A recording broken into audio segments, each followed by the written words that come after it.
శ్రీశైలం ఏదైతే ఉందో ఆ శ్రీశైలం కుంభాభిషేకం చెయ్యొద్దని చెప్పింది నేను, దక్షిణాయనంలో చేయకూడదు అని ఆపింది నేను. జగన్మోహన్ రెడ్డి గవర్నమెంట్లో ఆపితే కోర్టుని మేనేజ్ చేసి ఉత్తరాయణం వచ్చింది కదా చేశారు. మాఘమాసం పుత్రనాశ అని ఉంది ఆగమంలో, శైవాగమంలో.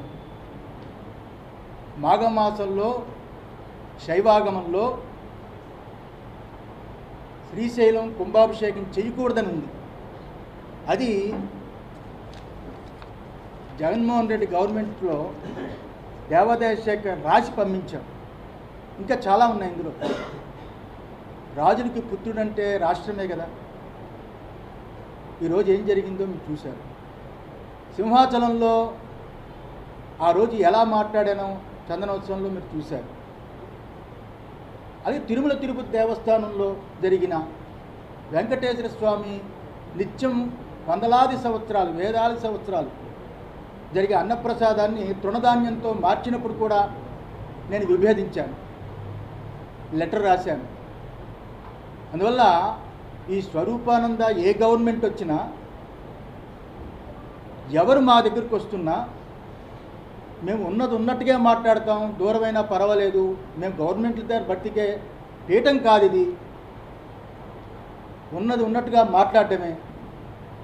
సంపాదించుకోవాలి, దాచుకోవాలి అనుకునే పీఠం కాదు ఇది. ఇది ఏబిఎన్ రాధాకృష్ణ గారికి నాతో చాలా అనుబంధం ఉంది. నేను ఏ రకంగా ఎటువంటి తప్పులు చేయకుండా ఉంటానో ఆయనకు బాగా తెలుసు. బిఆర్ నాయుడికి తెలుసు, నరేంద్ర చౌదరికి తెలుసు, చాలామందికి తెలుసు. ఈ 5 ఏళ్లలో పీఠం ఎప్పుడు ఎలా ఉందో ఇప్పుడు అలాగే ఉంది అని. నేను చంద్రబాబుని ఏదో కొత్తగా పొగుడుతున్నాను అనుకోవద్దు. ఎందువల్లంటే అప్పుడు ముఖ్యమంత్రి అయినప్పుడు కూడా చంద్రబాబు గెలవాలని, అప్పుడు మురళీమోహన్ రాజమండ్రి ఎంపీగా ఉన్నప్పుడు నేనే అప్పుడు రాజమండ్రిలో చాలా పెద్ద సభలు పెట్టి సాధువులందరినీ పిలిచి, చిలుకూరి ఏదో అనుకుంటాను ఆయన కళ్యాణ మండపం, మురళీమోహన్ గెలిపించడానికి సాయశక్తిలా ప్రయత్నం చేశాను. అప్పుడు గెలవాలని, గెలిచినప్పుడు నేనే స్టేట్మెంట్ ఇచ్చా, చంద్రబాబు గెలవడం చాలా సంతోషం. అందువల్ల ఎవరితోటి మాకు విభేదాలు ఉండవు. మేము స్వాములం, పీఠాధిపతులం, ధర్మం కోసమే పోరాడతాం. కానీ ఈరోజు ప్రెస్ మీట్ పెట్టింది ఎవరికి భయపడి కాదు, అది గుర్తుంచుకోవాలి.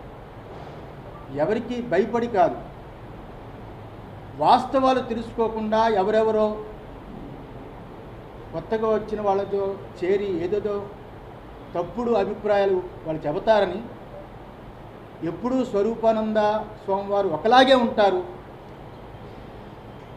చంద్రబాబు అంటే మాకు చాలా గౌరవం. రాజకీయ నాయకుల్లో ఆయనే ఇప్పుడు పెద్దవాడు. ఈ రాష్ట్రానికి పెద్ద దిక్కుగా ఆయన పరిపాలన కొనసాగాలి అని, కుటుంబం బాగుండాలి అని, పరిపూర్ణమైన ఆయుష్ భగవంతుడు ఇవ్వాలి. ఈసారైనా దేవాదాయ ధర్మాదాయ శాఖ టీటీడీ చాలా గొప్పగా పరిపాలన జరగాలి అని మనస్ఫూర్తిగా ఆశీర్వదించడానికి ఈ ప్రెస్ మీట్ పెట్టారు నారాయణ. ఈరోజు మన ఆంధ్ర రాష్ట్రం తరపున, ముఖ్యంగా శ్రీకాకుళం జిల్లా, మేము పుట్టిన జిల్లాలో ఆయన ఉండి, ఆయన పుట్టి, ఆయన క్యాబినెట్ ర్యాంకు భారతదేశానికే ఒక మంత్రి అవడం మాకు చాలా ఆనందకరమైన విషయం. అంత గొప్ప అదృష్టాన్ని పొందాడు అంటే రామ్మోహన్ నాయుడు, చంద్రబాబు నాయుడే కారణం. చంద్రబాబు నాయుడు అతన్ని ప్రపోజ్ చేసి మంత్రిగా చేయడం చాలా ఆనందదాయకం. ఆ రకంగానే రేపు 12వ తారీఖు బహుశా 11:27 చంద్రబాబు నాయుడు ముఖ్యమంత్రిగా ప్రమాణ స్వీకారం. చాలా అత్యద్భుతమైన ముహూర్తము, సింహలగ్నము, చాలా బ్రహ్మాండమైన ముహూర్తము. ఆయన ఈ రాష్ట్రాన్ని ముఖ్యంగా దేవాదాయ ధర్మాదాయ శాఖ, టీటీడీ ఈ వ్యవస్థల్ని చాలా గొప్పగా పరిపాలించాలి. ఈ రాష్ట్ర ప్రజలకి, ఈ భక్తులకి చాలా భాగ్యమైన పరిపాలన అన్నట్టుగా చంద్రబాబు నాయుడు గారు, లోకేష్ గారు, అలాగే పవన్ వీళ్ళందరూ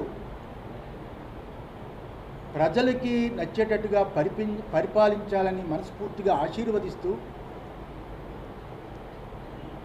చంద్రబాబు నాయుడు గారు చాలా కాలం రాజకీయాల్లో అనుభవజ్ఞుడు, 3 పర్యాయాలు ముఖ్యమంత్రిగా చేసిన వ్యక్తి, సెంట్రల్తో చాలా సంబంధాలు ఉన్నవారు. ఇప్పుడున్న ఈ క్లిష్ట పరిస్థితిలో ఉన్న ఆంధ్ర రాష్ట్రాన్ని రక్షించి ఆర్థికంగా చాలా గొప్పగా చేయగలరని